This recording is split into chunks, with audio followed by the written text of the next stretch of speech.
Welcome.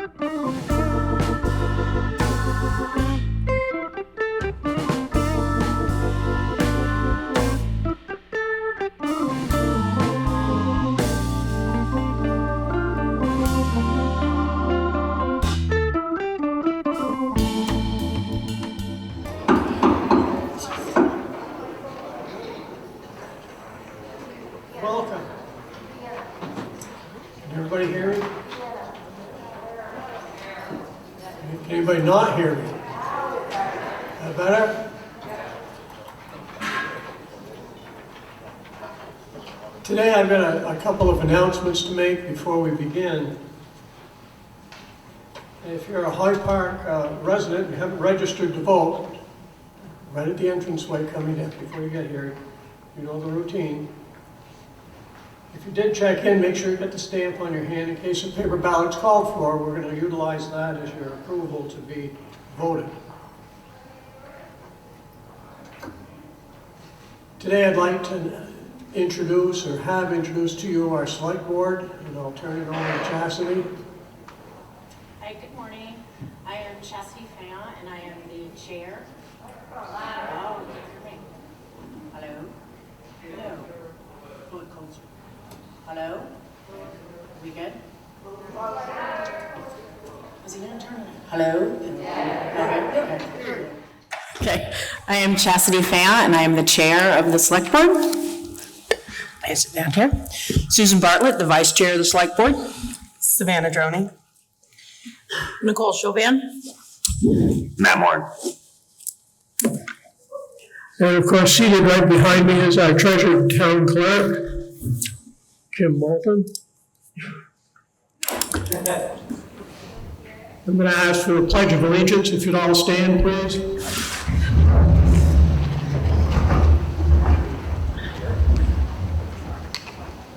Pledge allegiance to the flag of the United States of America and to the republic for which it stands, one nation under God, indivisible, with liberty and justice for all. Do we have any local representatives here from the state? Rich Westman, is he here today? Richard Bailey, Dan Noyes. I was hoping we could get a few brief legislative updates here this morning, bright and early. Today's meeting is being recorded.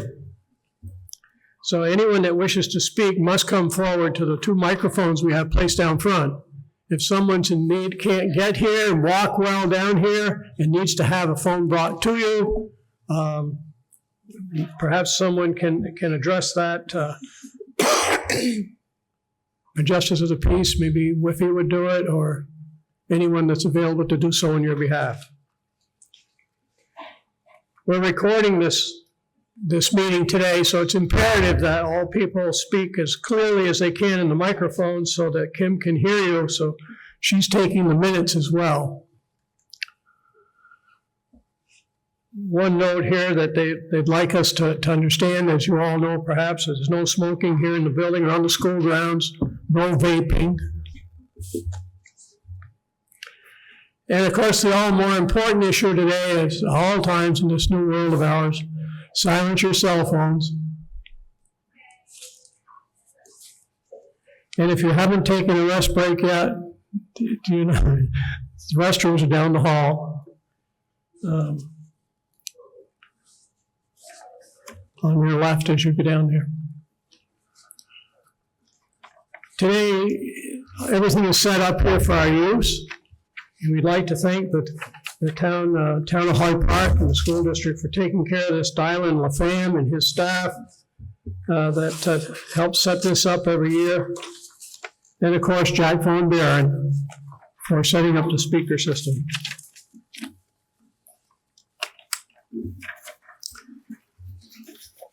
So now we're going to officially open up. There, more reliable. We'll declare our town meeting open at 9:05 a.m. Our Director of Finance for the town of Hyde Park, Jennifer tree crew is seated here in the front row. Jennifer is not a resident of the town of Hyde Park. If there's no objection, I'm going to allow her to speak to answer questions concerning the finances of the community. Thank you. The warning, as most of you realize, was published on pages 5 through 7 of your town report. If you're looking for any information concerning the finances and the goings on of the community, that's where you'll find it if we discuss anything today along those lines. The articles to be voted on by Australian ballot are Article 1. And shall the general obligation bonds or notes of the town of Hyde Park in an amount not to exceed $650,000, subject to reduction from available state and federal grants in aid and other financial resources, be issued to finance the construction of additions and improvements to the town fire station. That polling place for that article will be done at the lower level of the meeting room in the Hyde Park Municipal Building. The ballot box was declared open at 8:30 this morning and shall remain open until 7 o'clock this evening. As a reminder there as well, you must be a registered voter, and if you haven't already done so, an elected official will be there at a check-in table at the back of the auditorium for voting here, and there'll be one also at the town office. If a paper ballot is requested, you'll be given instructions at that time how to proceed with the balloting. If there are no non-Hyde Park residents here today, in the event that we have a vote on any item, I'd like to see a raise of your hand so I'll know where you're seated. 2, 3, 4. Thank you. We will now move to conduct the traditional open session of the annual town meeting. The first order of business is to elect a moderator. The chair of the select board, Chastity Fayant, will proceed with that election. Nominations are now in order for one to serve as moderator until the next annual meeting. Are there any nominations?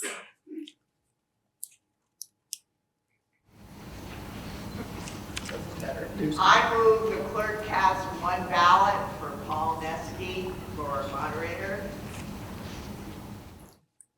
Paul Neske has been named, placed in nomination. Do we have any other nominations? I don't see any. Hearing none, all in favor of electing Paul Neske as your moderator for the ensuing year, signify by saying aye. Aye. Opposed? Say no. Okay, we have elected Paul Neske as our moderator. Congratulations, Paul. Well, I was concerned there that my team hadn't showed up to make the nomination, you know.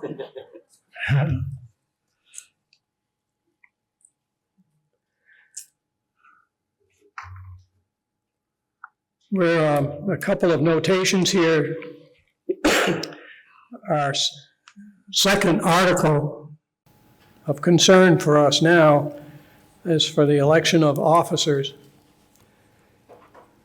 And all these officers may be elected by voice vote except for the offices of select board, school directors, and listers. These positions require a paper ballot by state mandate, state law. If more than one candidate is nominated for each position, it will require a paper ballot. If not, then the singular vote can take place as it just has been done now. Seconds won't be necessary today for nominations. And a motion for nominations to cease and the clerk cast a ballot won't be done today either. What we're going to do is ask you all to make that voice vote. So you'll be participating as we proceed along. So now, nominations are now in order for the election of a select board term of 2 years. Susan Bartlett currently is serving in that position. What's your pleasure? I nominate Matt Moran. Beg your pardon? I nominate Matt Moran. Nominations in place now for Matt Moran. Are there any other nominees? I nominate Matthew Crapo. We have a motion to nominate Matthew Crapo. Nominate Lance Van Vogelpool. Beg your pardon? Nominate Lance Van Vogelpool. I can't pronounce that very well. Van Vogelpool. Yeah, sounded right? Yep, Lance Van Vogelpool. There you go, thank you. You're welcome. Are there any other nominees? Point of order. Yes? Are there 2 open positions? Yes. Yes. And are all these nominations for one? This is for a term of 2 years. There's another select board office that's up, but it's for 3 years. And we're not on that. That's the next item. We're only doing the 2-year term at the present time. So far, we have 3 people that have been nominated for that position.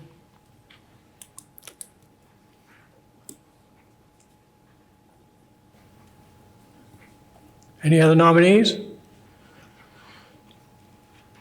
So there being none, we're going to have a paper ballot for 3 nominees. And I need help passing out the paper ballots.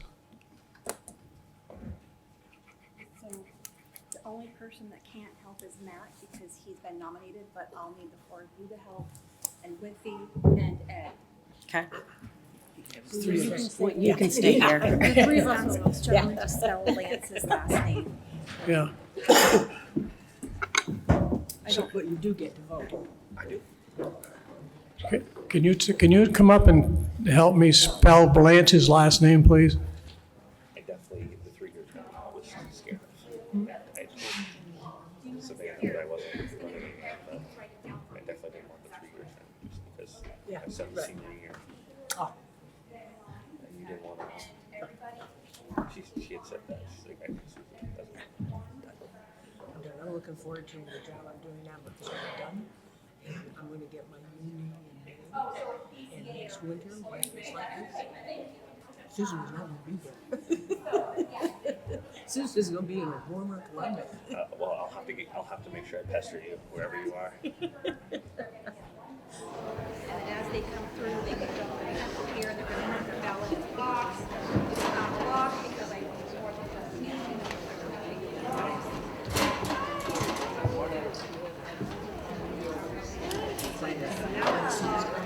everybody. That's right.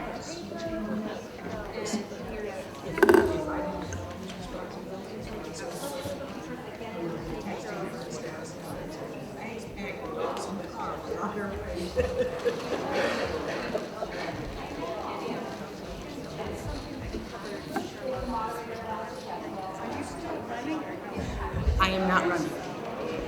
I am going to retire. I am going to retire.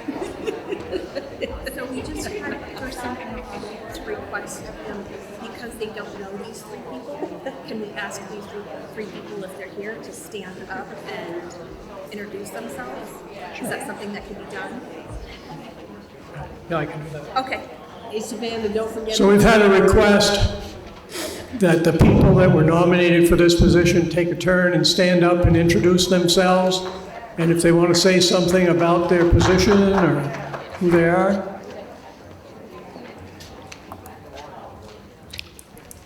You want me to start? I'm Matt Moran.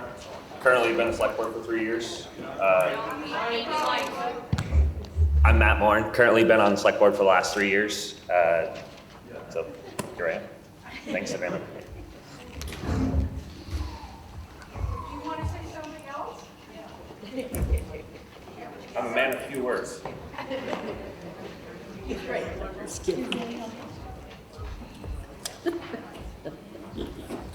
Lance here? My name is Lance Van. I've been a resident of Hyde Park for about 3 years now. Progressive and U.S. veteran from the Navy, and just trying to get a new generation in our local government as well. What's your name? Lance Van Vogelpool. On the ballot, it's VAN space VOGELPOEL. Or Lance. Much easier with just Lance.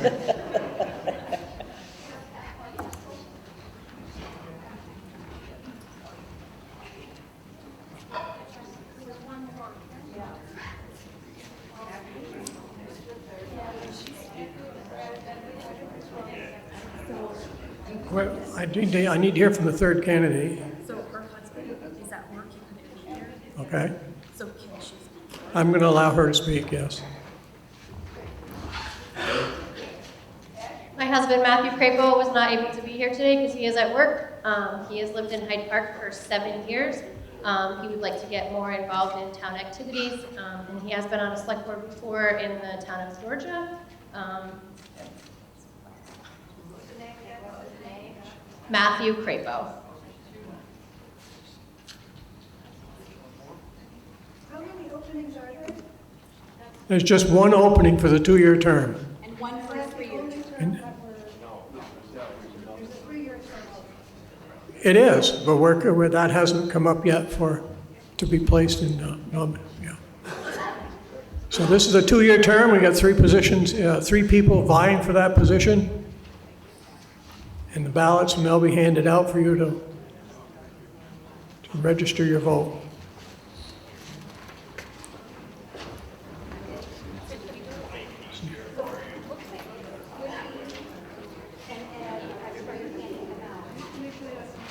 So once again, your 3 choices are Matt Moran, Matt Crapo, and Lance. Huh?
I'm not surprised.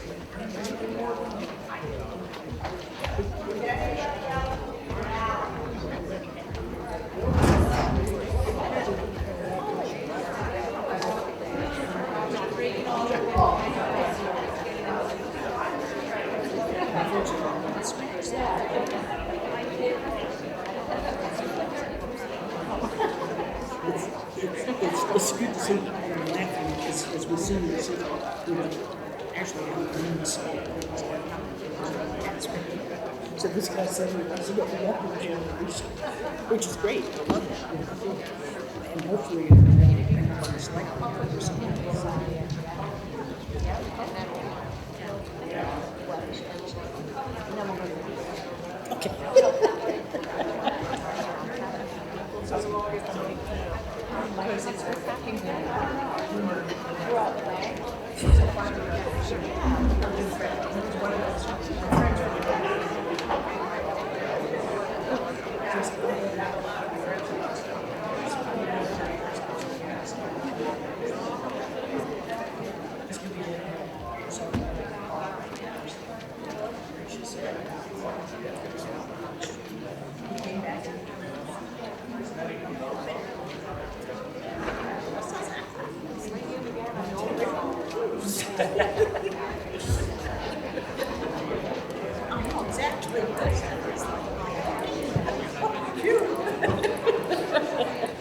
Dodge that one. Yeah, exactly. Yeah, I know.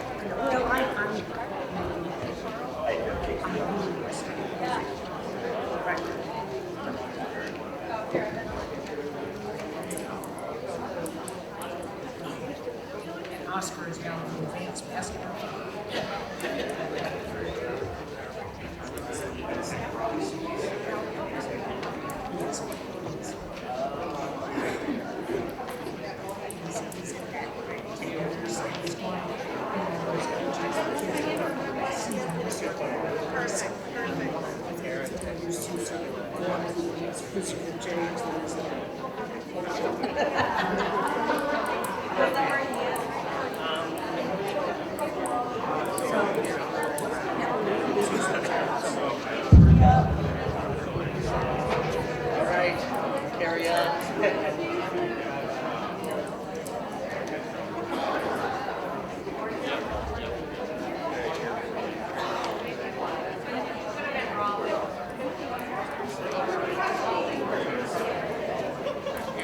No. No, I'm. There's some confusion. Okay, how when they do this one, unfortunately. Yeah, well, I think that's because they put, he's currently doing it, so people would, yeah, okay. I almost nominated you, but I thought, okay, somebody else would be doing somebody smarter than me. Oh, there can't be anybody smarter. Come on. Okay.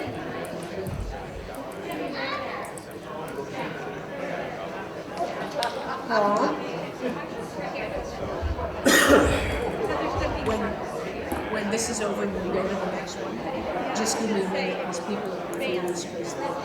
I think it's because the names are there, so they think I'm running or waiting. Are you? Say no. Susan's heading for Florida next winter. Okay. No, actually, North Carolina. Yeah, I know. Right where I usually go and stay. Fortunately for all of us, we've got fun spread all over the place. We've got family all over the place.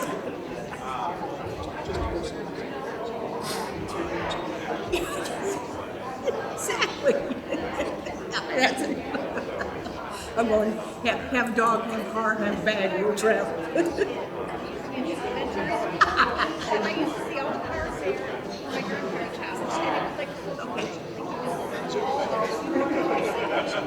Okay, that's time. Okay.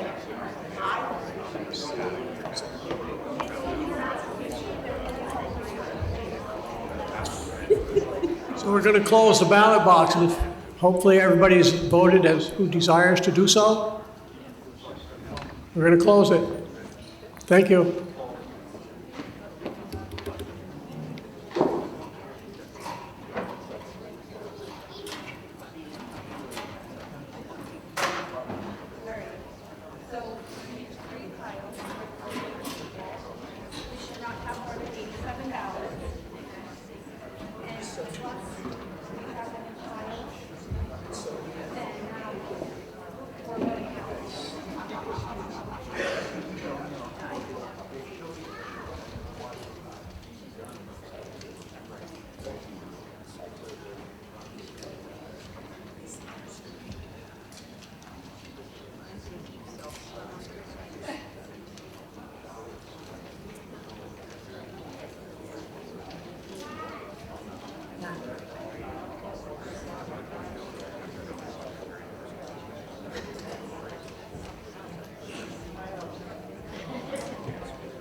think it's a lot. I mean, seriously, because I think about asparagus.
All right, here's your results of your tabulated votes here.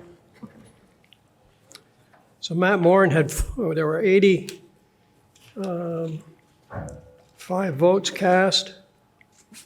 There were 2 spoiled ballots.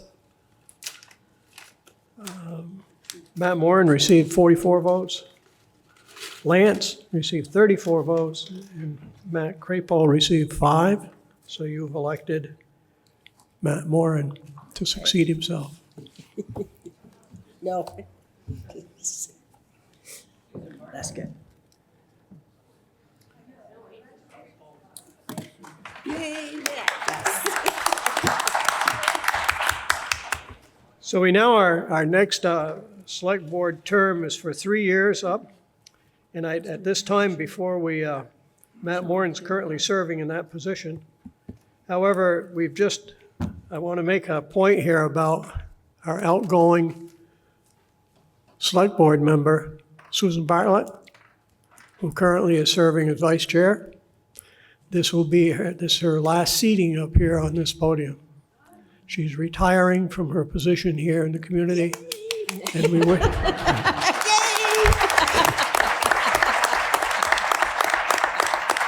We wish her well.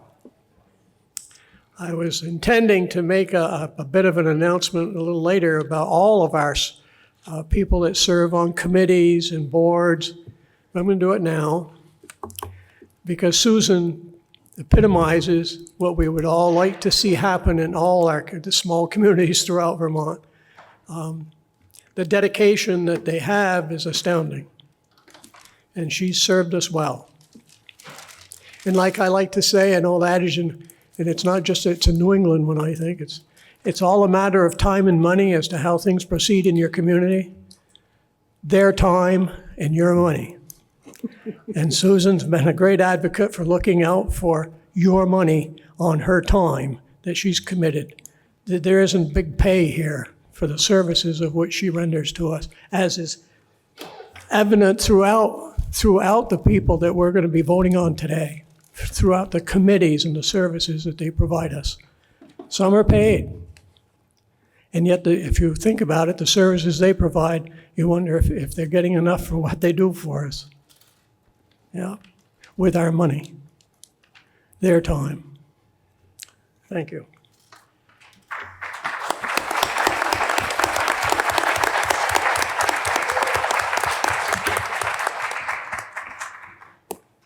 So we have a 3-year term. I'm seeking nominations. Do I hear any?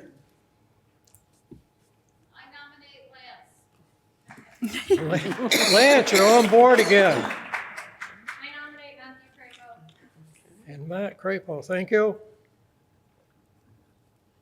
there any other nominees? Point of order, Yes? can you just say why the 2 ballots were Spoiled? acceptable? I can. It's not because we couldn't spell Lance's last name. No, it's just that we had 2 Matts running for office, for the off, 2 Matts, and 2 ballots had Matt. Oh, okay. Thank you. And we had, we didn't know where to designate them, so they were spoiled. Yeah. So we have two folks here, Lance and Matt Crapo, and so we're gonna have another ballot. I can help this time, right?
We're ready to close the ballot box. Has everybody voted that desires to do so? All right, thank you. We've closed it.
Exactly.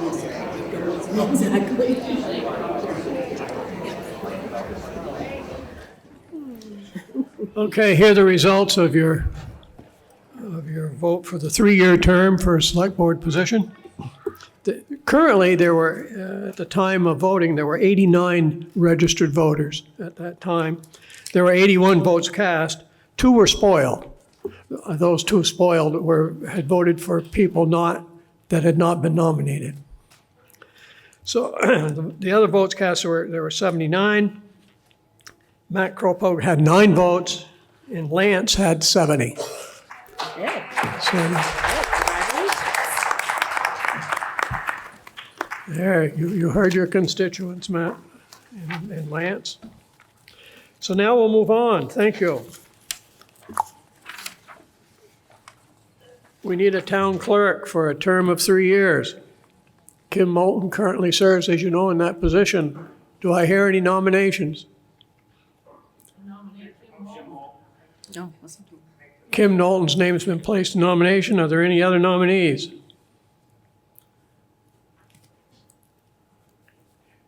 Hearing none, I'll say that nominations are ceased, and I'll ask for a voice vote for the candidate, Kim Moulton. All those in favor of Kim, say aye. Aye. Opposed? That sounds unanimous to me, Kim. You've placed Kim back in office yet once again.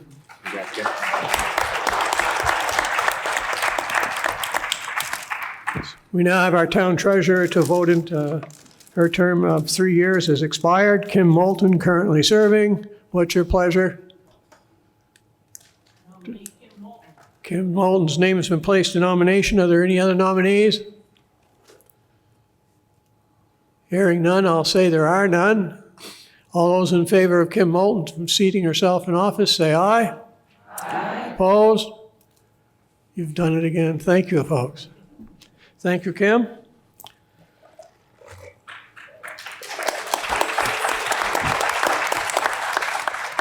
So we're back to a paper ballot.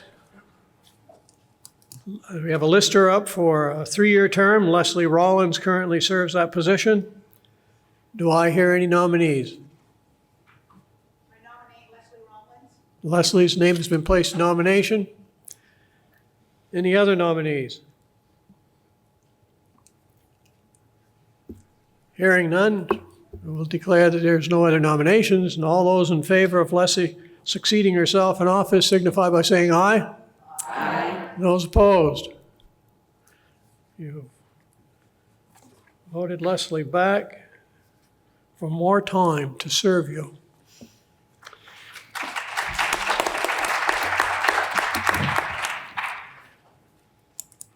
The Lamoille North Modified Union School District Director for a term of 3 years. Lisa Jones, formerly Lisa Berry, is currently serving. Do I hear a nomination for that position? I nominate Lisa Jones. Lisa Jones's name's placed. Any other nominees? Hearing none, I'll say the nominations have closed, and all those in favor of Lisa Berry signify by saying aye. Aye. Opposed? Unanimous. Thank you.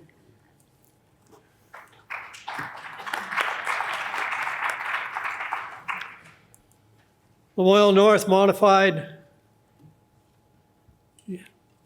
Union School District Director for a term of 3 years. And Tina Lowe is currently serving in that position. Do I hear a nomination?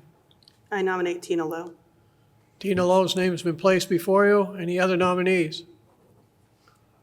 Hearing none, I'll close the nominations, and all those in favor of Tina Lowe signify by saying aye.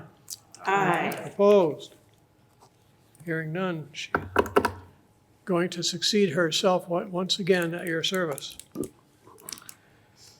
The Lamoille Solid Waste Management Supervisor for a term of 1 year. He has a remaining, which is remaining of a 2-year term. Morris Brigham currently serves in that position. Do I hear any nominees?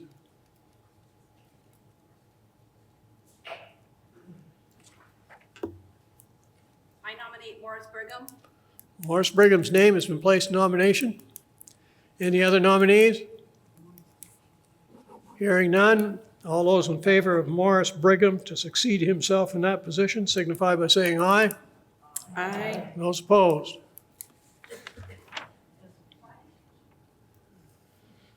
Cemetery Commissioner for a term of 5 years.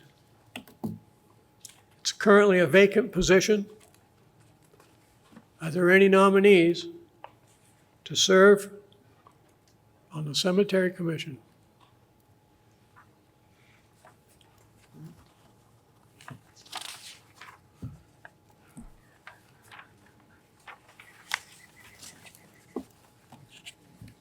They're hearing none.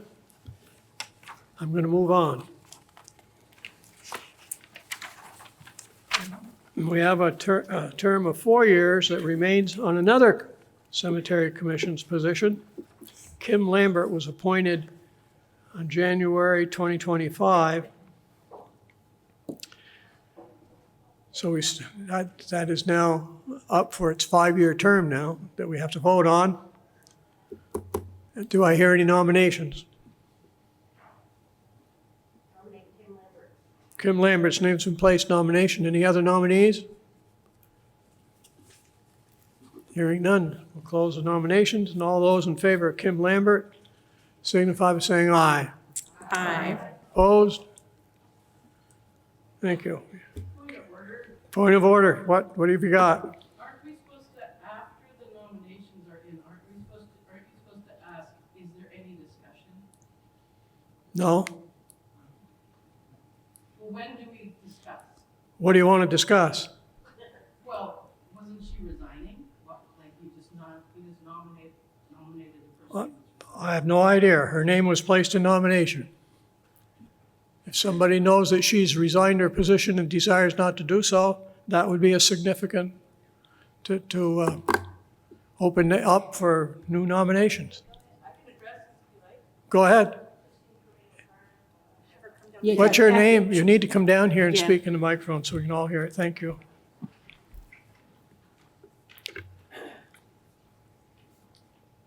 My name is Christine Cooney, and I'm a current Hyde Park Cemetery Commissioner. We had Nikki Houston, who had served for 25 years, recently resigned. So we nominated Kim Lambert, who stepped forward, and we voted her in. So I think she's brand new. So not else. That's about it. Any other questions? We could use more volunteers. She does. She volunteered. Yep. Okay? Thank you.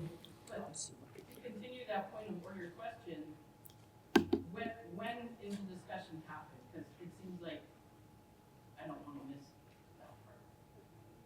Like in the order, you nominate somebody, then is the discussion then? Well, if you're going to say something that you're verifying that they've resigned their position, that'd be a good time to say so, yeah. No, I just meant in general with all of the articles that we're doing.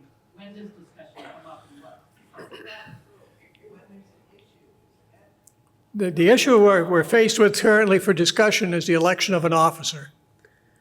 So if you're to want to talk about the Cemetery Commission itself and things that are going on there, or that's at another point in time here, and not. Discussions about officers. I thought we were done with that article, or that vote.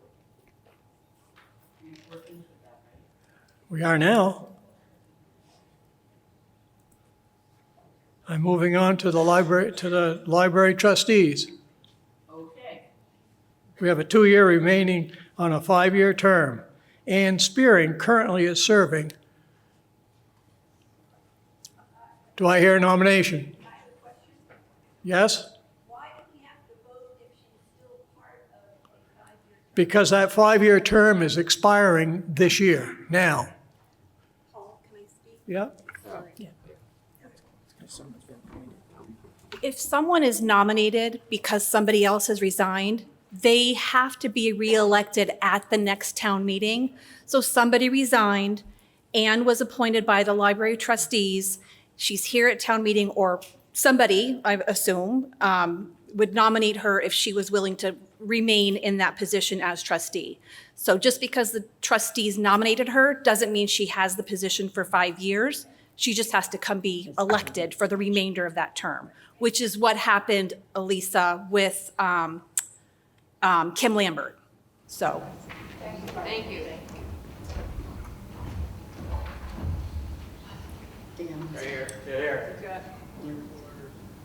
I have a question. I'm not sure. This position right now is for how long? 2 years. 2 years. For a remaining 5-year term. If one.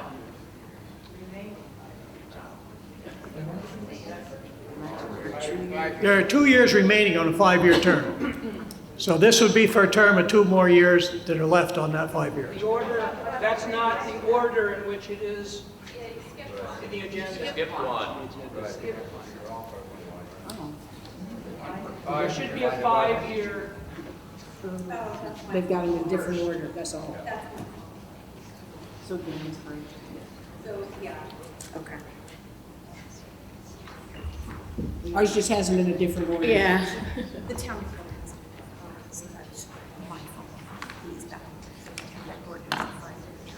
Yeah. And the next one is 2 years remaining with 5. Okay. Which is, that's my fault, I apologize. Okay. When we copied them off the town report, we reversed those two. So you're correct. In the town report, the 5-year term is up first, and then the 2-year remaining on a 5-year term is the last trustee to vote for. So that's what we're going to do. We're going to go according to the warning in the town report, and the library trustee for a term of 5 years is up for nomination. Dan Reagan currently is serving. Not correct. What are we missing this time? I nominate Ann Spearing for the 5-year term, and she is currently already serving in that position.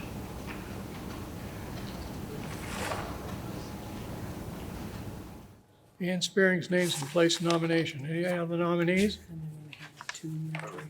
So this is Ann Spear. Hearing none, we'll declare that the nominations have ceased on that 5-year term. All those in favor of Ann Spearing, say aye. Aye. Those opposed?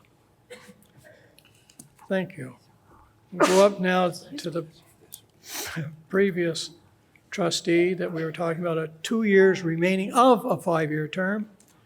Currently, therefore, Ann Spearing currently serves until that is, and she's been nominated to fulfill that 5-year term. So we need to get a new person for the remaining 2 years. Well, that's the way I see it here.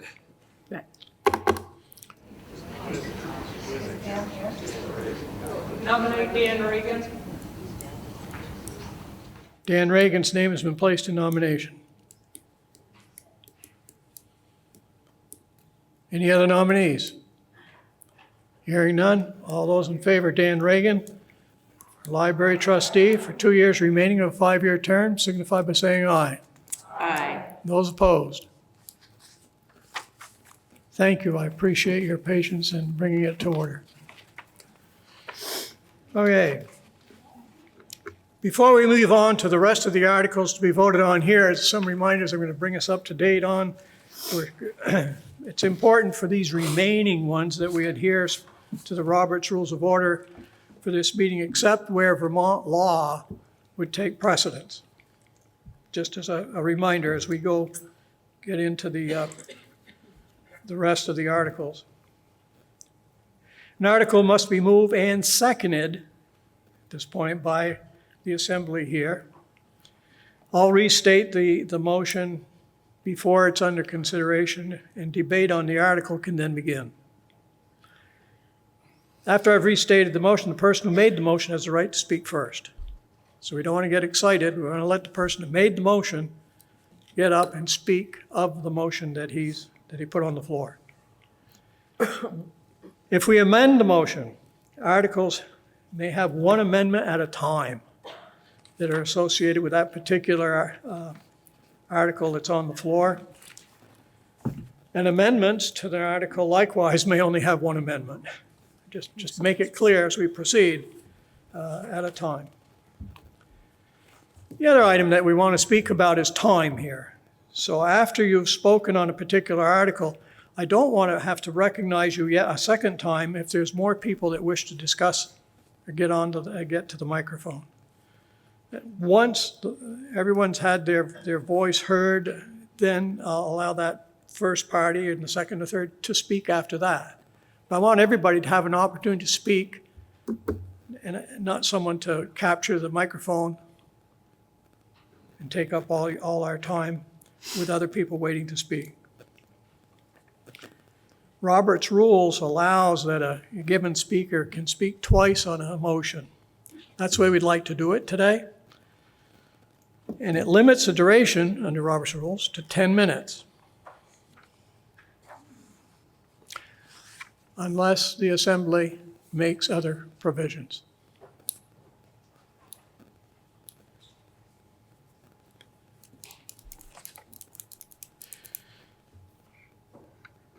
The other is a division of the House. If someone should call a point of order and request after a voice vote, and they don't, and I declare that it's the ayes have it, and if somebody says, "Well, wait a minute," that's fine.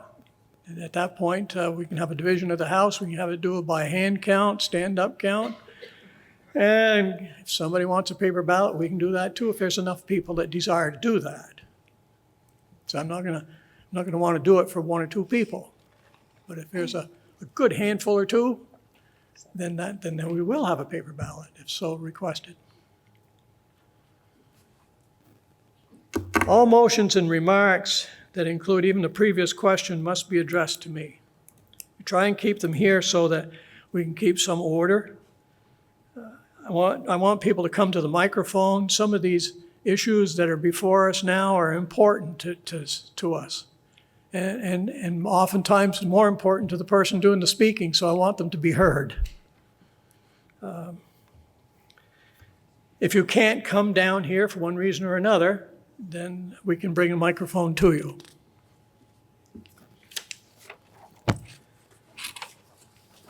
When we speak today, we want to make sure that when we're speaking that we're talking specifically to the merits of the question or the motion that's on the floor before us.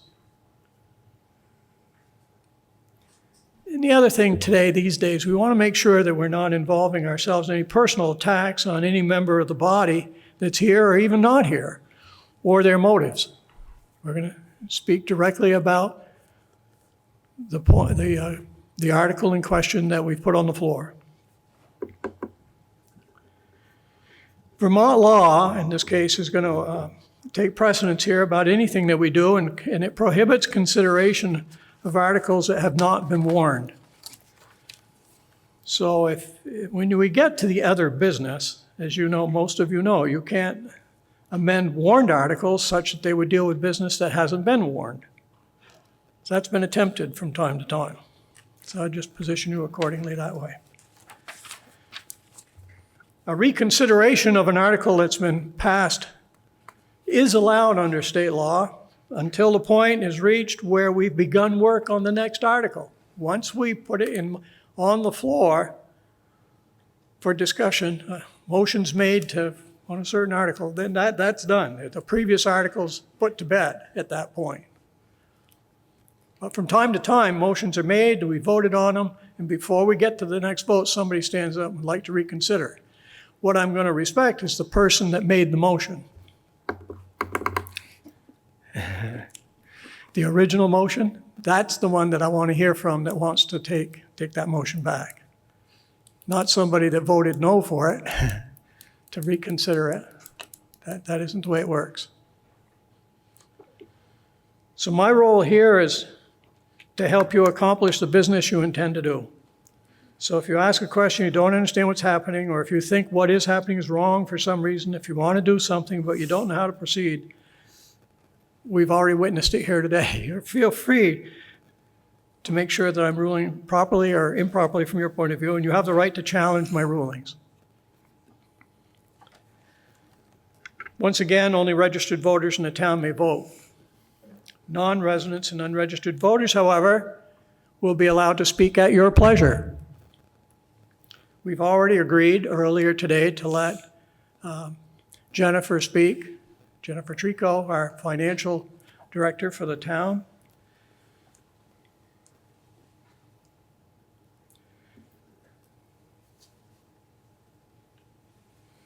So those that aren't registered to vote, we appreciate if you don't raise your hand and you don't stand up and you don't attempt to vote. So we'll proceed then. Any questions from you now? Currently, I'm going to go on to Article 3.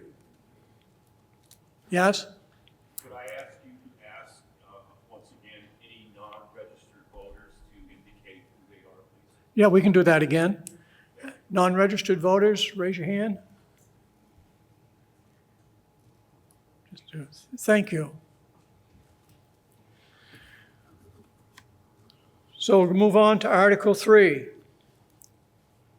Shall the Town of Hyde Park increase the number of justices of the peace elected from 10 to 12 to commence with the 2026 general election pursuant to the Vermont Constitution, Chapter 2, Section 52? Do I hear a motion on that article? I'll take the question first. Why? I'm going to turn that over to Kim and she'll explain it to you.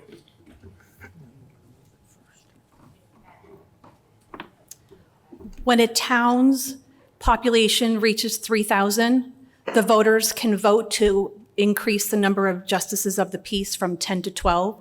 Our population as of 2020 is 3,020, and that's why we're doing this. There. So we've gotten big. So now it's your pleasure to add more justices of the peace if you desire to do so. We need a second for the motion. Yes. Who made the motion? I didn't hear. Who's I? Whiffy. Thank you, Whiffy. And it's seconded. Any discussion? I have a question. Do we have to do it, or it's an option? It's an option. It's an option. Okay. It was an option. It's not mandatory that you do it. So you can leave it at 10 if you want. In the back? This year, I think we had 15 justice of the pieces on the ballot that ran, and only 10 got to do it. That's right. Because there's only 10 positions. There's only 10 right now. That's correct. But 15 people wanted to do it. Yeah, there was. Why not do it? So I'm going to call the question then.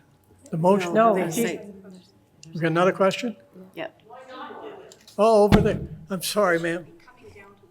Asking members of the current board of justices, would it be helpful to have 2 additional people? Okay, Kim will do that. I'm not a JP, but I am in charge of pulling together members of the BCA, which include the JPs, for elections, whether it's here at town meeting or at the polls. It is sometimes very difficult to pull together the number of people that I need. The larger number of the pool of people I can pull from, the better. People have jobs. They have lives. I understand that. But if I have that 2 extra number of people that I can say, hey, can you work the election? Hey, can you be at town meeting? Whatever. Can you deliver that ballot to that homebound person? Then I have those, extra 2 people. So it would be very helpful to me in organizing elections.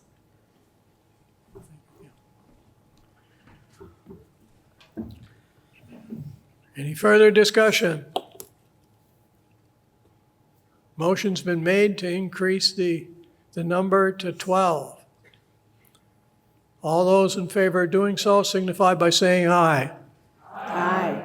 Those opposed? Sounds unanimous to me. Declare it so. Thank you for your vote. We'll move on then to Article 4. Shall voters establish a reserve fund to be called the North Hyde Park Eden Fire Equipment Reserve to be under the control and direction of the Select Board for the purchase, repair, or replacement of North Hyde Park Eden Fire Department firefighting equipment, buildings, or other capital items, which do not include fire vehicles or supplies, to be funded by a transfer from the current shared fire equipment reserve in the amount of $22,600 in accordance with the 24th Vermont Statutes annotated, Section 2804. What's your pleasure? Somebody going to vote in favor of this motion?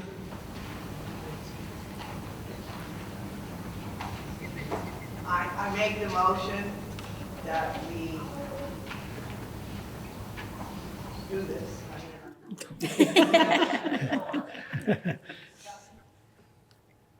So you're in favor of establishing that reserve fund? No, I'm just making the motion. And I second it. Moving the article. We can't do anything until we have a motion on the floor. And second.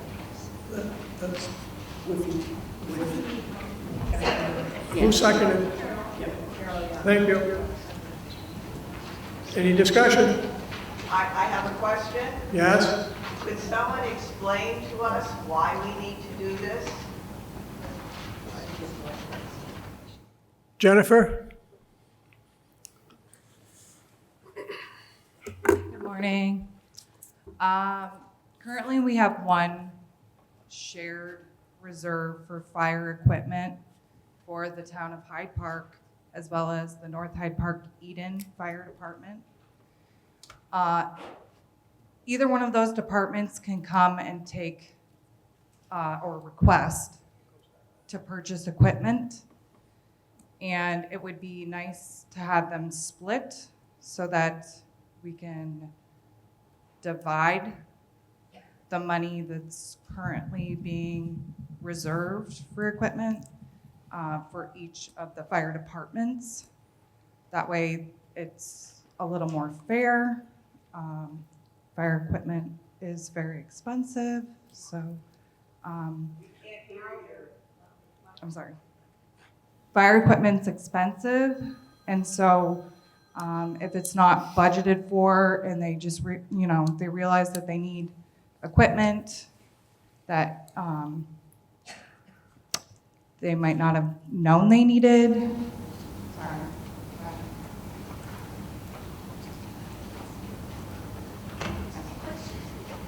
So is this allocation, is this half of the current shared fund? It is currently half, yes. Any further discussion?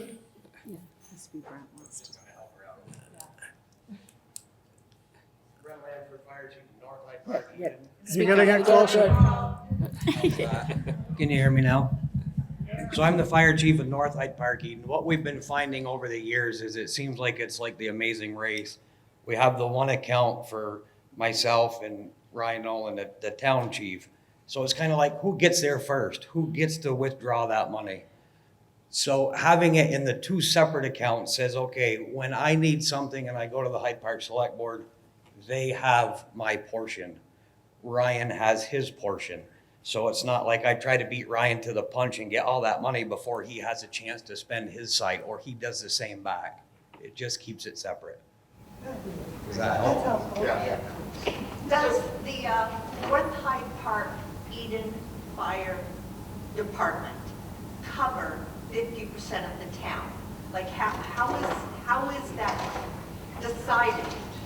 You want 50% of the funds. Do you cover 50% of the town? We cover our share. I don't know if it's exactly 50. Jen could probably tell you how that lays out. Ron set the boundary lines as far as where they all wander. So North Hyde Park, some of Hyde Park's on my side, it's split. I can't even think of the address up off McKinstry Hill, but it's just divided how the town is divided by the 911 addresses. Do the two fire departments both respond to the same fire on occasion? So it's set up in a couple different ways. We actually have what's called an automatic aid. So if in the fact that the call comes through with any word involving the word fire, we both respond in one way or the other. If it's on my side of the town, I pull an engine out of the firehouse first. Hyde Park Town would send me a tanker to get as many sources as we can to the building. If it's a car accident and it's in my end of the town, Ryan does not respond with a Hyde Park Town unless I call for mutual aid.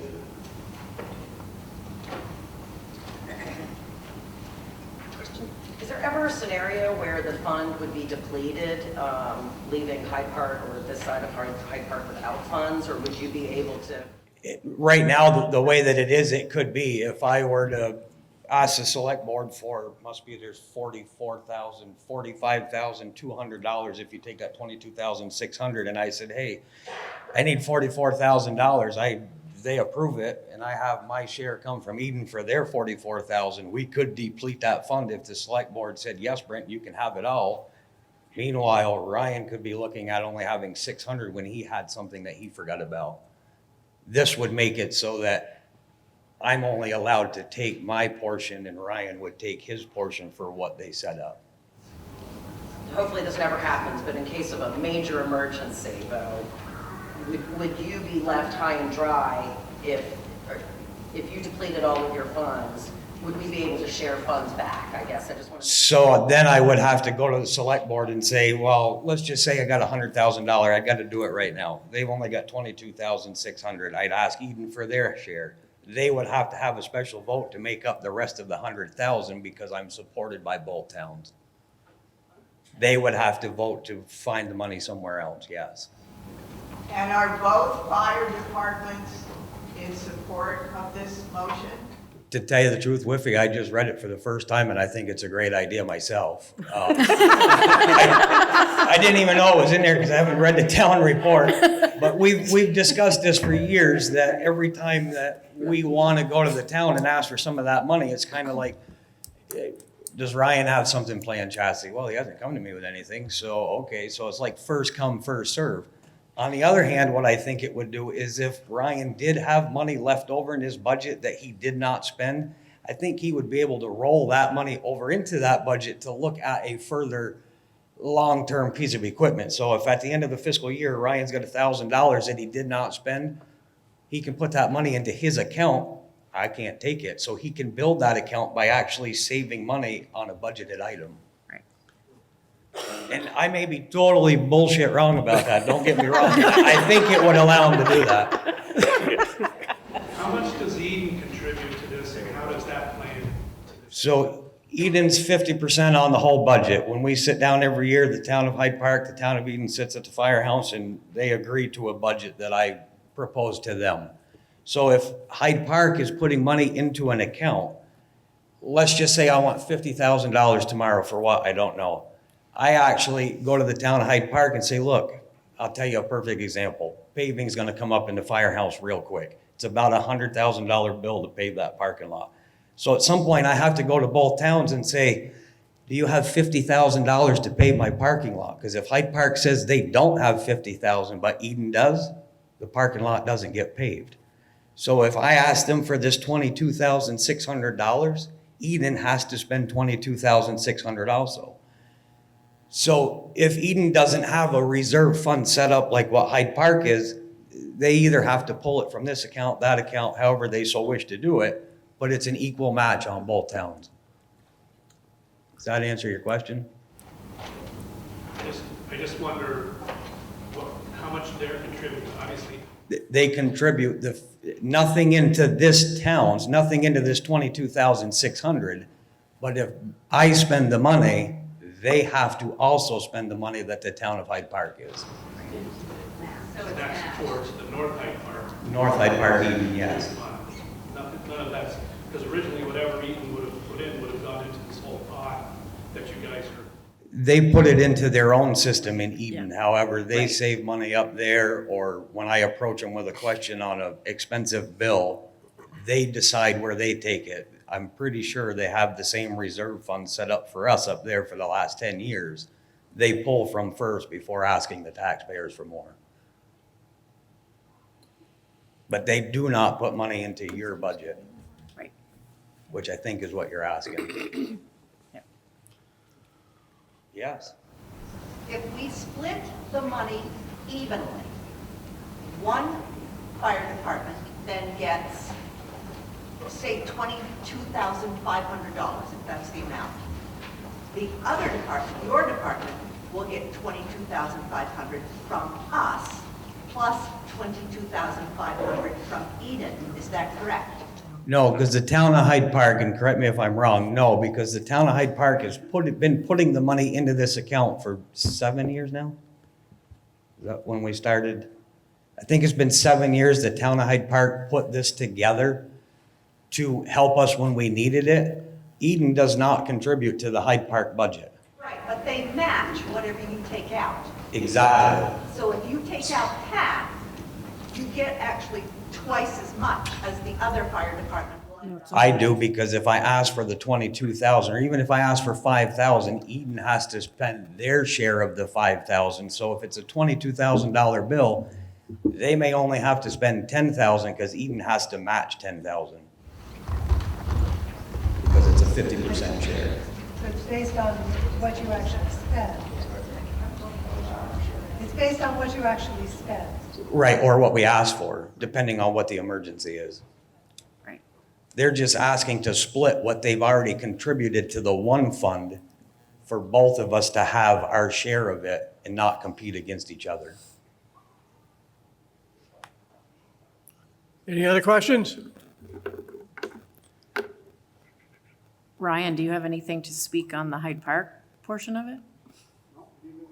Okay. Wonderful. So then I can call the question. So if Do you wanna speak if on there's how no it's funded? objections, I'm going to waive reading the article again. And I'm just going to call the question. It was a positive motion to establish the fund. All those in favor signify by saying aye. Aye. Those opposed? I'm going to do it one more time. All those in favor, aye? Aye. And those opposed? The ayes definitely have it. Thank you. So move on to Article 5. Shall the voters amend the name and use of the current reserve fund of the fire equipment to be called the Town of Hyde Park Fire Equipment Reserve, to be under the control and direction of the Selectboard for the purchase of the Town of Hyde Park Fire Department firefighting equipment, buildings, or other capital items, not including fire vehicles or supplies. I got a motion to approve. Who was that? Thank you. And seconded. Any discussion? So this is basically just naming the fund that we set up in the previous article? Yes, it's amending the name, yes. So the answer I hear over here is yes. Yes. Renaming the existing account. Yeah, it's an existing account, they're just renaming it. Any further discussion? There being none, I'll call the question. If there's no objection, I won't read the article again. But all those in favor of the article signify by saying aye. Aye. Those opposed? You've passed it. You've adopted the article. Thank you. Article 6, shall the Town of Hyde Park elect its town officers by Australian ballot pursuant to the Vermont Statute annotated 17, Section 2680B. Do I hear a motion on that article? Articles, motion to approve, been moved. Do I hear a second? Second. And it's seconded. Any discussion?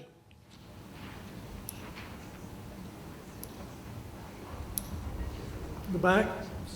It seems to me if we approve this article and the next three, that we'll be essentially making town meeting obsolete. So what is the vision here?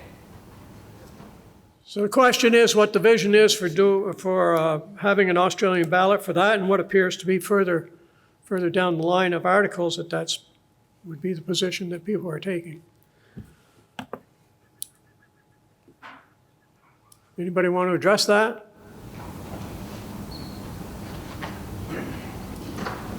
From my perspective, if you look at the turnout here in comparison to the 3,020 residents of Hyde Park, this is not a very good representation. The other thing is if you look at my physical characteristics, I'm an old man with gray hair, and if you look at most of the other people here, that doesn't fit the definition.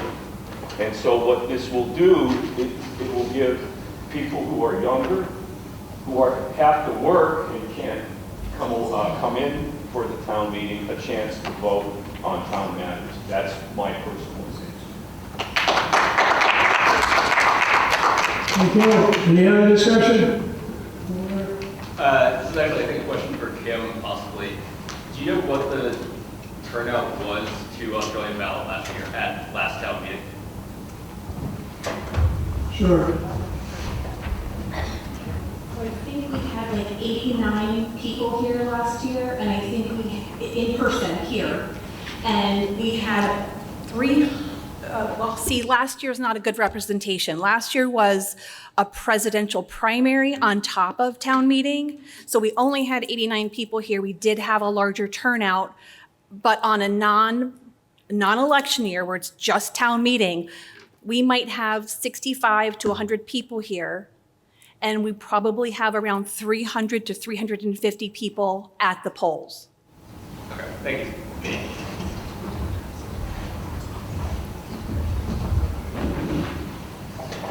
Hi, Pixie Lewis, Hyde Park. I had the pleasure of hearing a report from the Hyde Park Elementary School at a Healthy Lamoille Valley meeting, and it was fascinating and it was so informative. I would like to suggest that this meeting would be much more relevant if we had the opportunity to hear what we're spending our money on. I mean, our elementary school is so important in this community, and the school board used to give a really interesting, informative presentation live at town meeting, and I would like to suggest that this meeting would draw many more people. I don't disagree with what Carl said, but I think the demographic of younger with children would be much more likely to attend if we had a presentation from our elementary school board.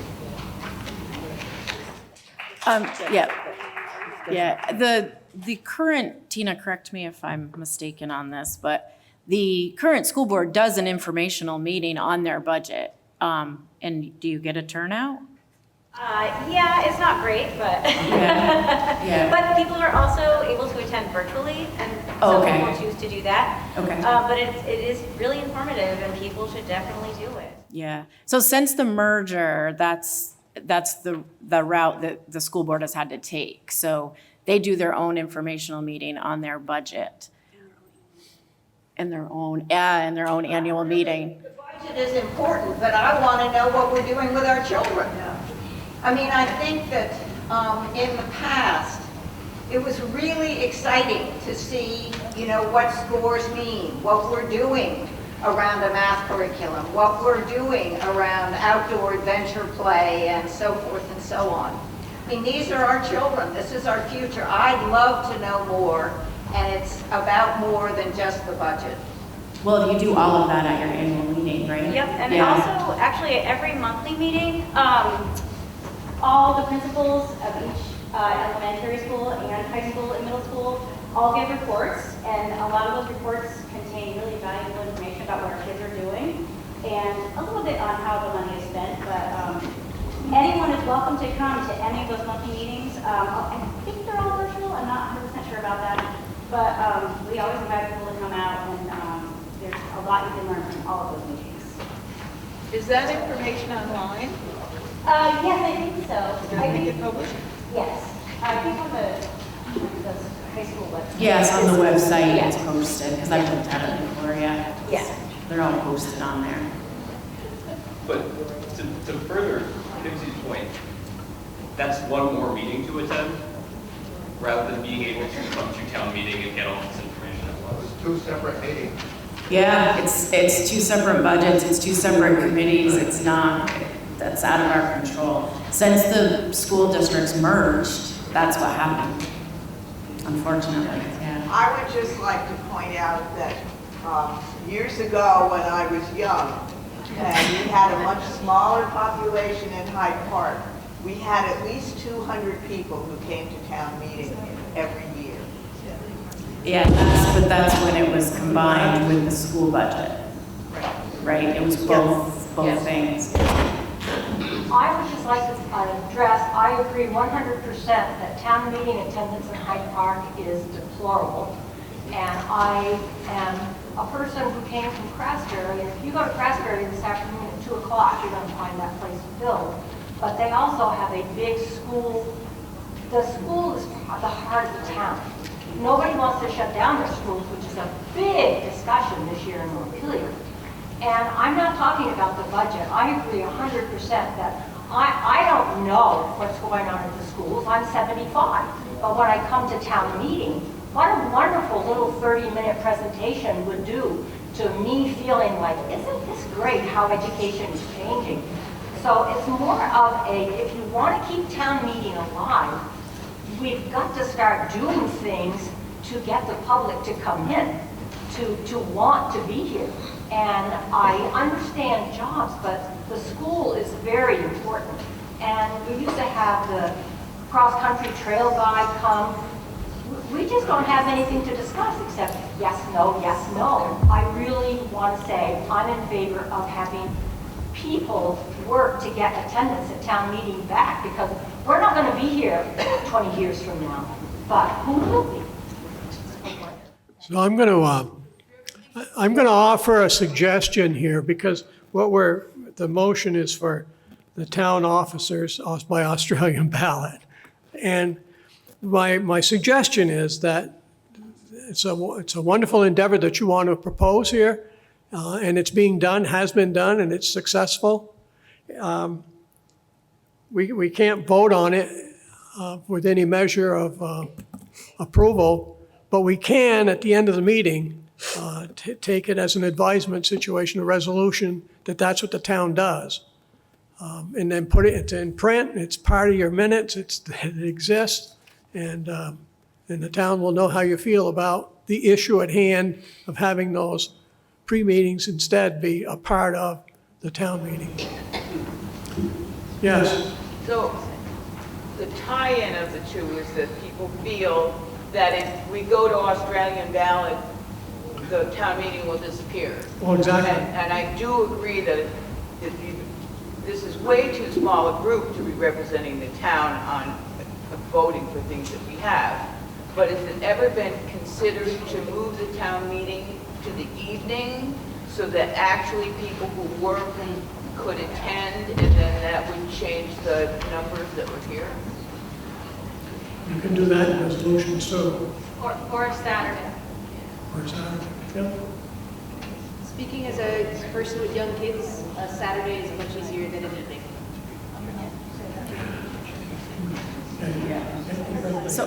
So we've got a motion on the floor. Can I say something? Yes. And I want you to realize that we have in the past done all of our officers and school board directors by ballot.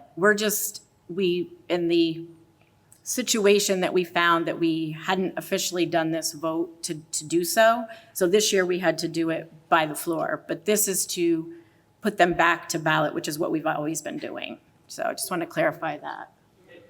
We have a hand up down here, sir.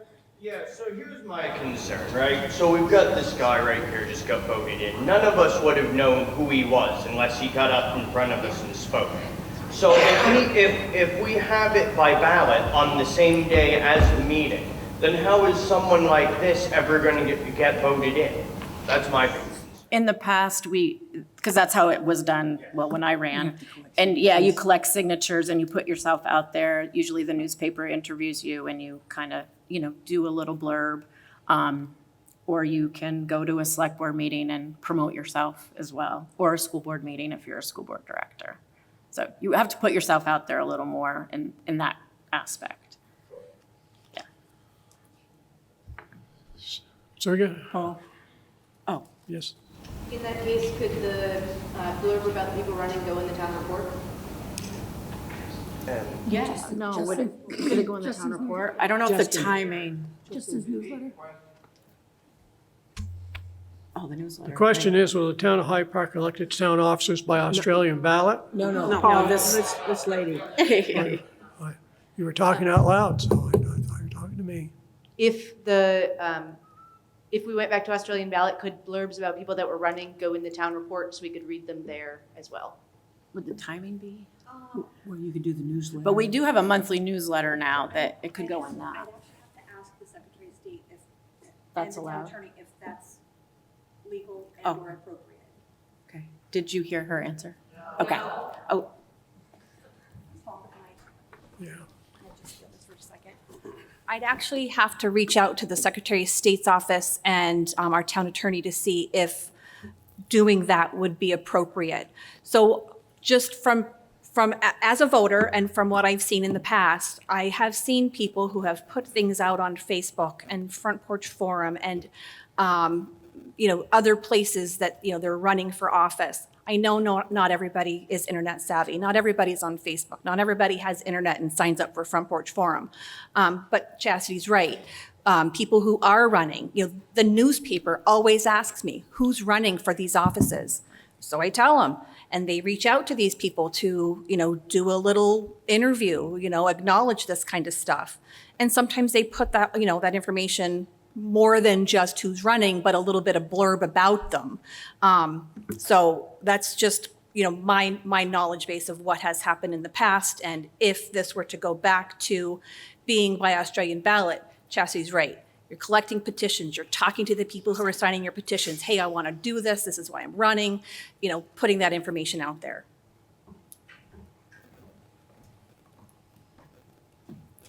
We okay? Back?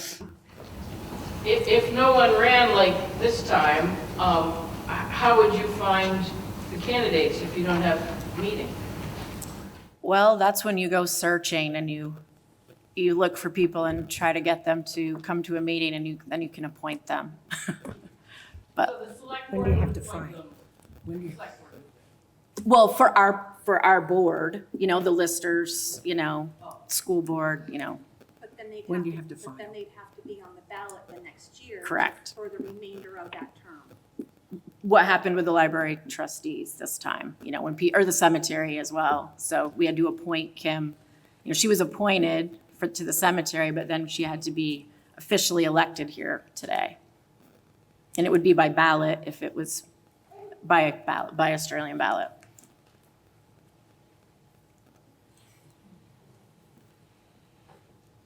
Anybody else want to visit about this? If I don't hear anybody, I'm going to call the question. All those in favor of the town electing its town officers by Australian ballot signify by saying aye. Aye. Those opposed? I declare a division of the House. I can call the voice again, but I will. We'll do it. All those in favor say aye. Aye. Those opposed? Nay. The ayes clearly have it.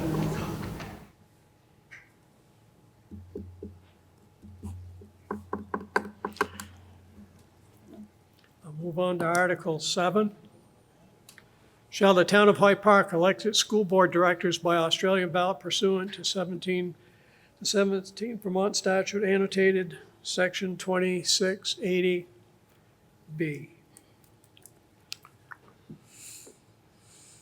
What's your pleasure? Got a motion here to approve? And I hear it seconded. Discussion.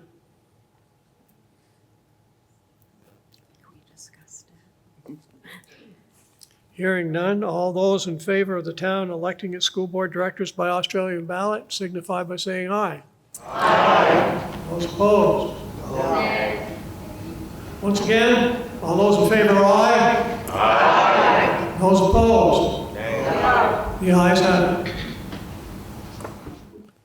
Article 8, shall the town of Hyde Park adopt all budget articles by Australian ballot pursuant to 17th Vermont State Annotated 2680C? Motion's made. Approval of that article. Do I hear that seconded? And seconded. Any discussion? Up in the back. Would we still have town meeting if we passed this? What's left to vote on at town meeting if we pass this Australian ballot? Public questions. That's it. There won't even be any more town meeting. Exactly. That's why we brought this to you guys to vote on. Sorry, what did you say? This is why we brought this to the voters to make these decisions.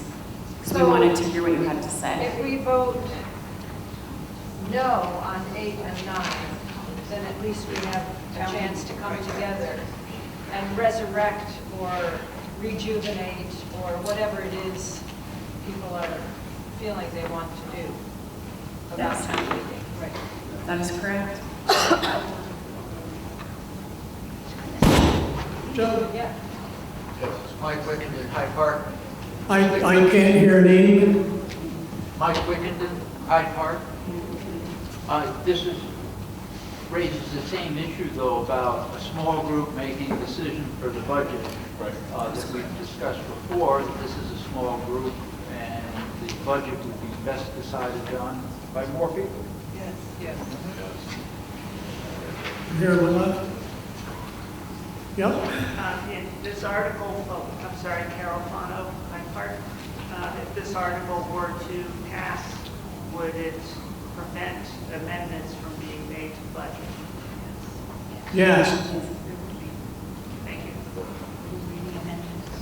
Way up in the back. Deborah Kovas, Hyde Park. Didn't you just say that these amendments, basically, or these articles are not changing what was done previously? That previously we did this, right? And we still had a town meeting? Only the first two. So the second two are new. Correct. Paul? Yes.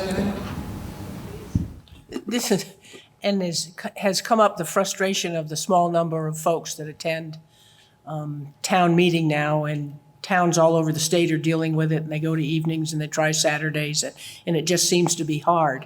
But as someone who has dealt with finances for communities for a lot of years, the advantage of doing it here is that you are here and you ask us questions. We always have an informational meeting, and if anybody attends, we're surprised. So, and it's the same thing for the school boards. There are many opportunities, but we aren't good as citizens at taking advantage of the opportunities that already exist. For me, at least, and Mike is right, this is a small number, and Carl is right, look at the colors of the hair. There ain't many kids here, but at least we're here, and you get to ask a lot of questions, and there usually are good questions, and even just explaining things like about the fire department. So this is an opportunity where people will be here and they will ask questions. So I think keeping it here, and in some ways it's counter to many things, I think, but I think keeping it here at town meeting is an important thing to do.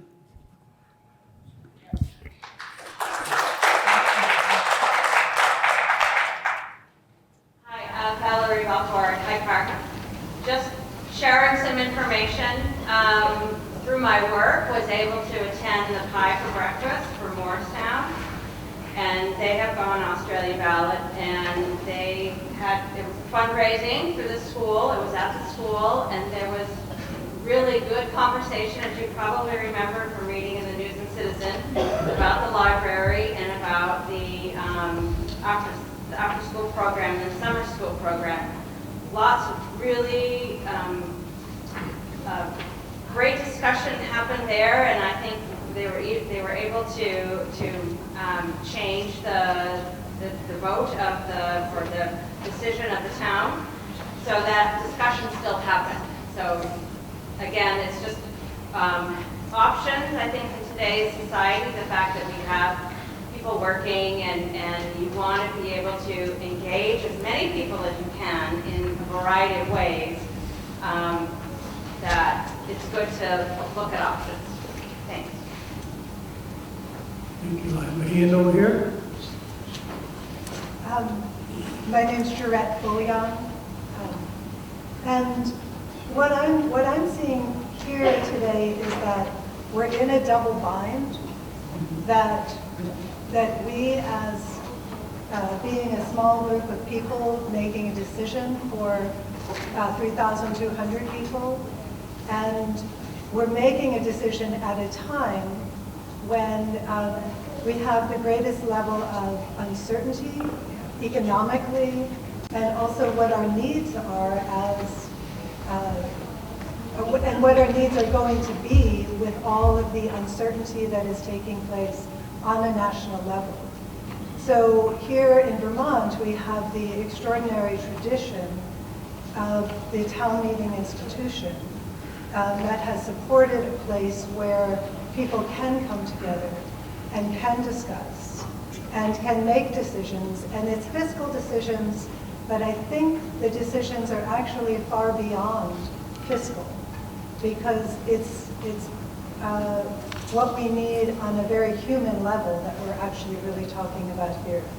And I was hoping at the end of today's meeting to be able to put on the floor a discussion about whether or not there are people in this room and in the town of Hyde Park who would be interested in talking about some kind of a mutual aid resource, talking about circular economy so that we can take resources that some of us might have extra of, that those in need might be able to benefit from. So unfortunately, I'm sorry to say, I have to leave for a meeting, but if anybody is interested in furthering that discussion, which is related to the Australian ballot discussion, I had no idea it was related until the discussion today, and I just want to thank everybody who's brought their discussion forward, because I've learned from that. So, and maybe I'll put a note in the Front Porch Forum and you can respond if there's interest. Thank you.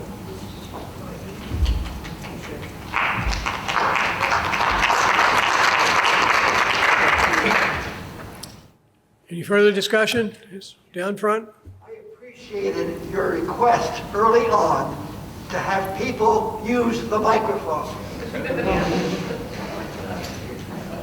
We can't hear you very well. Sorry. Thank you. Any further questions? Any discussion? Call the question. We're going to call the question. Shall the town of Hyde Park adopt all budget articles by Australian ballot? All those in favor say aye. Aye. Those opposed? No. Oh, well, the nays apparently have this one. I'm going to call it again, though. All those in favor say aye. Aye. Those opposed? No. Yeah, it's a no.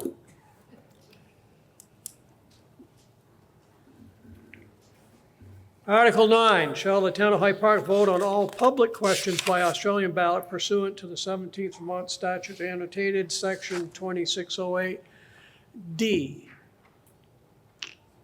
Your pleasure on that article? I got a motion to approve? I second. And seconded. Discussion.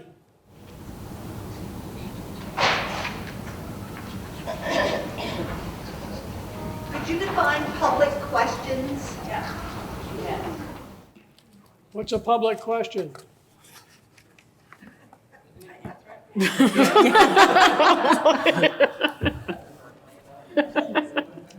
Oh my God. It's all the other articles on your warning that aren't the budget or officers. I didn't know that.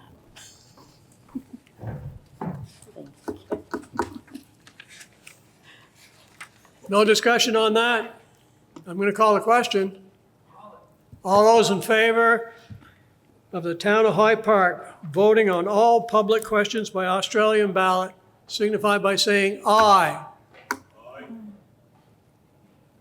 And those opposed? Nay. Oh yeah, the nays have it, I won't ask again. Now, Article 10, shall the voters approve a total general fund expenditures amount for the period July 1, 25 to June 30, 26 in the amount of $3,522,069.12, of which $3,007,224.12 shall be raised by property taxes and $514,845 by non-property tax revenue. Motion's made to move it. And seconded. Any discussion? Way in the back. Could we please hear a report from the select board? A report? A discussion on this article from the select board? What would you like to know? Any highlights you'd like us to, anything? Oh, 2 years ago, we voted on this with no discussion, and it felt weird. Exactly why we offered the question.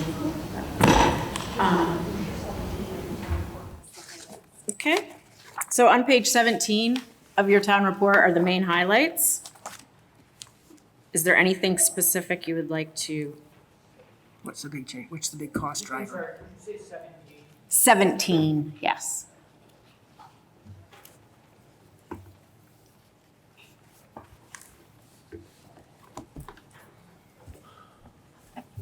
Did you want to speak? Sure. Oh, sure. Go for it. I was not able to, if it's in there, I wasn't able. Tip the mic. Sorry. There you go. If it's in the report, I wasn't able to find it. I see revenue, I see expenses, what I didn't see was any indication of liabilities and debt. The one Australian ballot item this year is the $650 for the new fire station expansion. Mm-hmm. I have no idea if that's all of our debt or if we actually have $6 million of other notes. Get Jen. You want to speak, Jen? Jennifer will speak for that. So on page 22 is our statement of indebtedness. Currently, we have 2 loans, about to be a third.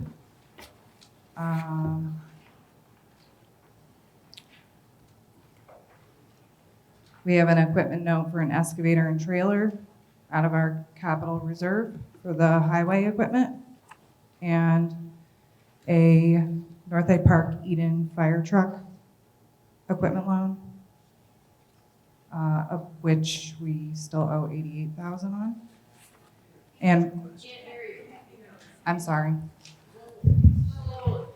Slow.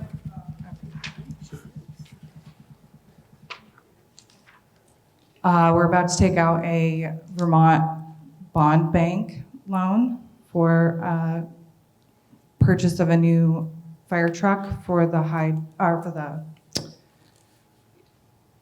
Park Fire Department in the amount of $325,000. So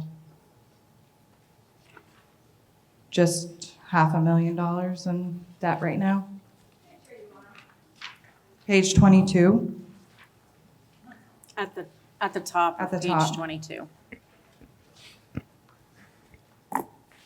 And I'm sorry, because you know where to look and I don't. What was debt servicing for the last year? I saw it was at 0% of a pie chart, but I couldn't actually find the actual cost we're paying in interest. So the equipment note for the excavator is 1.59%. And then the North Hyde Park Eden fire truck is 0. It's a shared loan with the Vermont Municipal Equipment Loan Fund. And because it's shared between 2 towns, we get 0% interest. Would that be the same for the 650 in this proposed? Those rates will be set once the bond is approved. I guess what I'm asking is are we with interest currently at about 8%? Are we paying 8%? Would we set at what? Absolutely not. Okay. Yeah. Current bond rates were around 3%, yeah, or less. Thank you, Jen. Any other questions? Elisa, did you have specific questions on? No, I just didn't want to vote on it. Valid.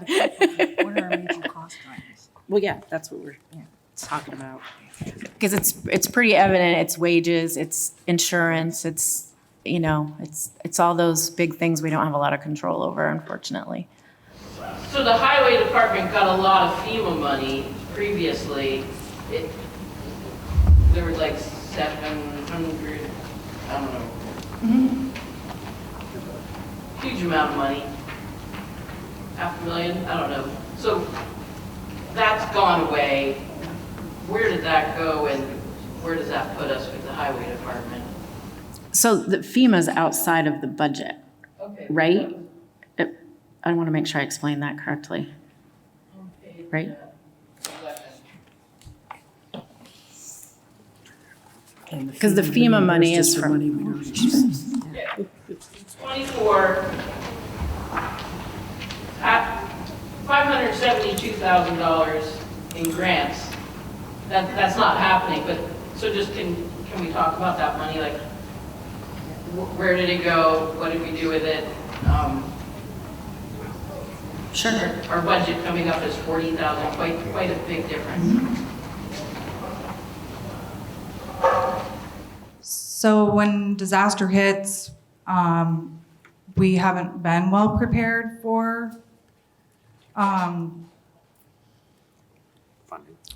funding those costs, and that's why we set up a highway road construction reserve last year with $100,000 in it. A lot of the FEMA money is what we use. We use like our general fund, unassigned fund balance. And so it all gets reimbursed later on. And currently 90% of that is being reimbursed from FEMA itself. And then the state of Vermont gives us 7.5% back. We have received almost 400,000 back, or 477,000 of the 572.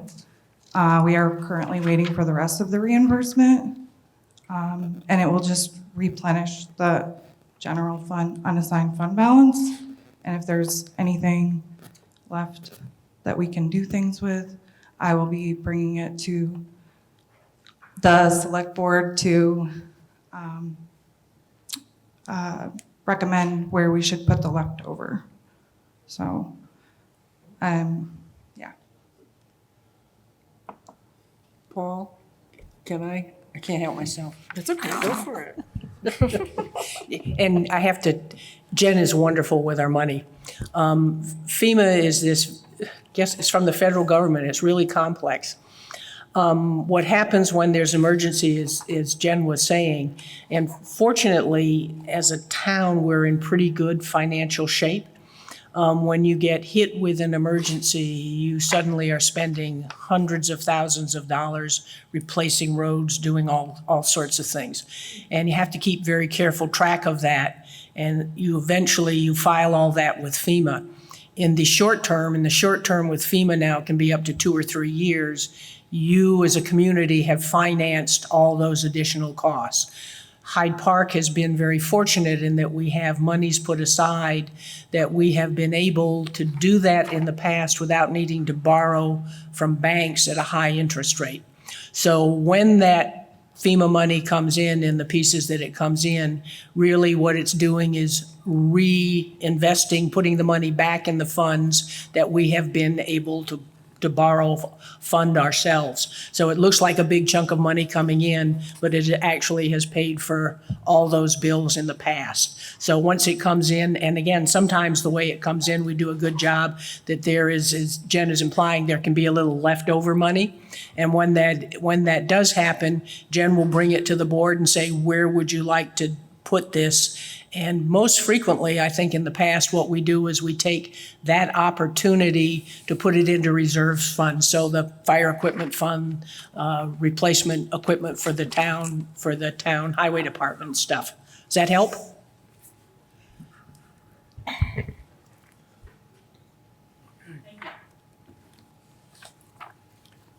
Any further questions, any discussion?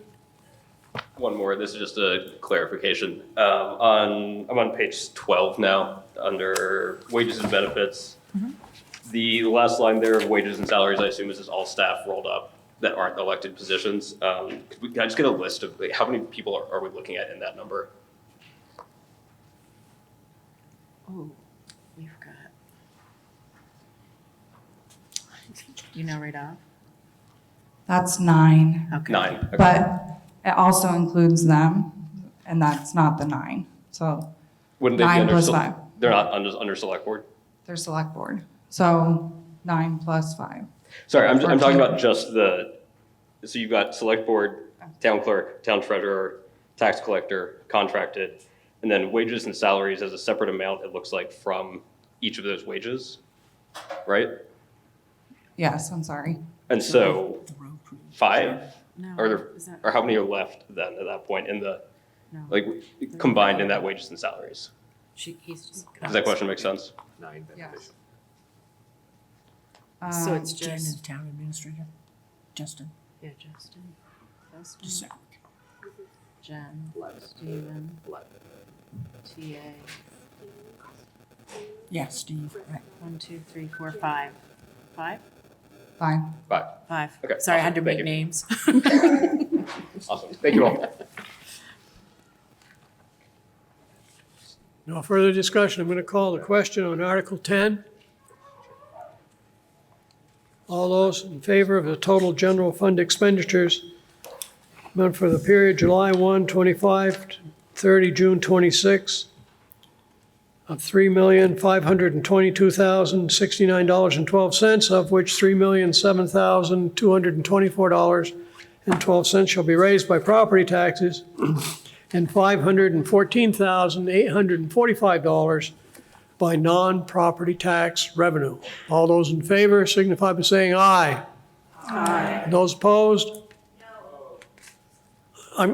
All those in favor say aye. Aye. And those opposed? They're going to spend your money in the amount that's appropriated. Thank you. So now we've got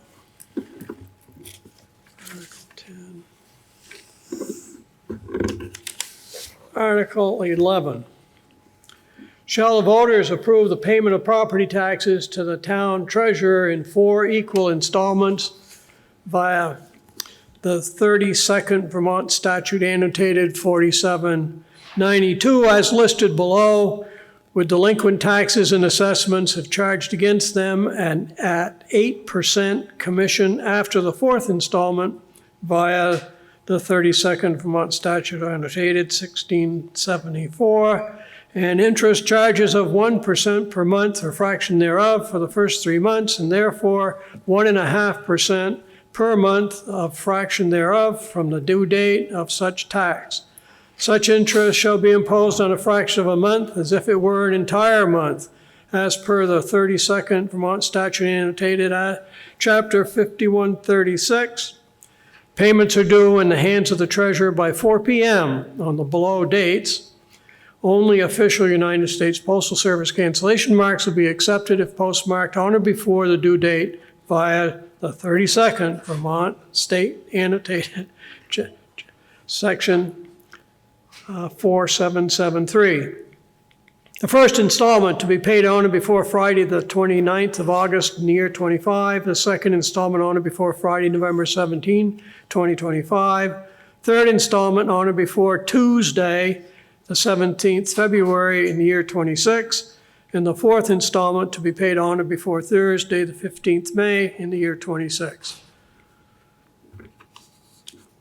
Do I hear a motion accordingly? I do. Seconded? And seconded. Any discussion? Hearing none, I got some. How has this changed from previously? Has it changed at all? No. Okay. Anything else? Not hearing or seeing any hands waving. All those in favor of the Article 11 as I just stated signify by saying aye. Aye. Those opposed? You have approved. Yeah. Article 12, to transact other business that may legally come before the meeting. Is there any business to discuss? I'd like to just say something real quick. I won't make a big mess, I promise.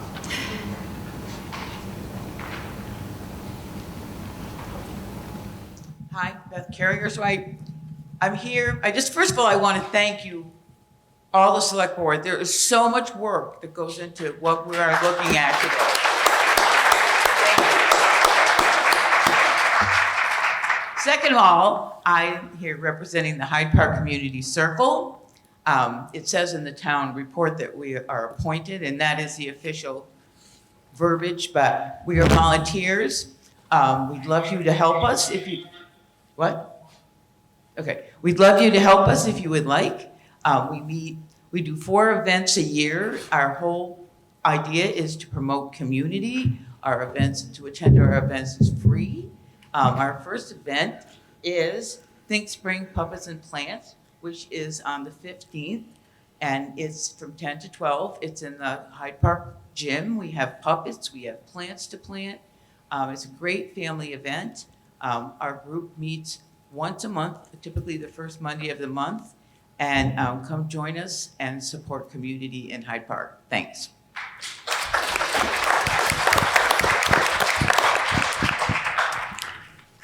Hello, everybody. My name is Denise Green, and I'm chairman right now of the Hyde Park Energy Committee with Elisa Clancy. And what we'd like to propose is, or we'd like to discuss this, we're considering changing the name of the Energy Committee to add more conservation work that we've been doing and change it to the Hyde Park Energy and Conservation Committee. So I was wondering what that would entail.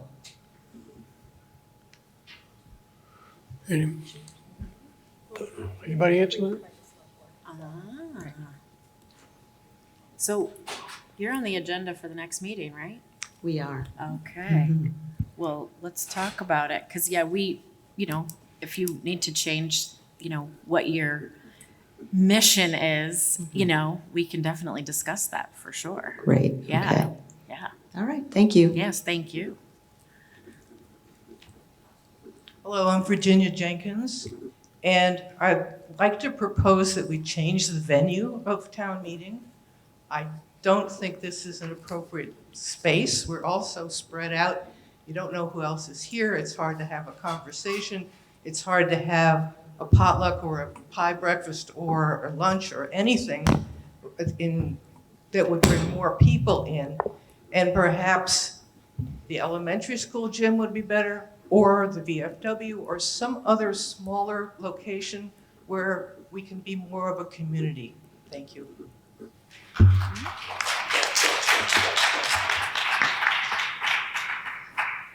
Hi, Valerie Valcour here, Hyde Park. Really briefly, on the Guyan Valley Hall Committee. So if anyone is interested in learning more about that, and perhaps being part of the volunteer and bringing music and dancing and community events and civic events to that area, please come see me. Also on the steering committee for the River, I always forget the name, the River Walk, it's a bike ped, essentially, scoping committee, 6 to 12 meetings over the next 2 years. with one of the goals of looking at bringing sidewalks and safe bike and ped to North Hyde Park. So, thank you.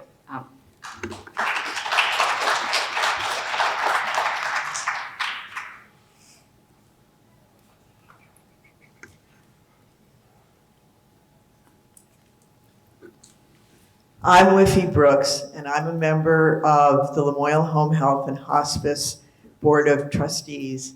And I just want to thank the citizens of Hyde Park for the support that you've given us this year and every year. Home health is becoming more and more important as funding is becoming less and less, and our job is getting harder and harder. And we couldn't do this without the help of our community, so thank you.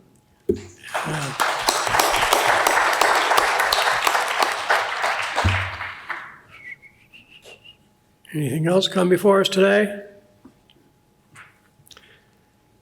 If not, I'm going to give one last word about Susan Bartlett, who's been with us for quite a number of years now. And she's planning on leaving us for a short period of time, permanently as a member of the Select Board, but more importantly, she's going to leave the state of Vermont, traveling to North Carolina, she tells me. I pray she comes back. You know, they're not having a good time of it down there with floods. Now fires going on. It's big storm coming in today and tomorrow. We'll miss her. We pray you do well, Susan. We wish you well. And we thank you for your service.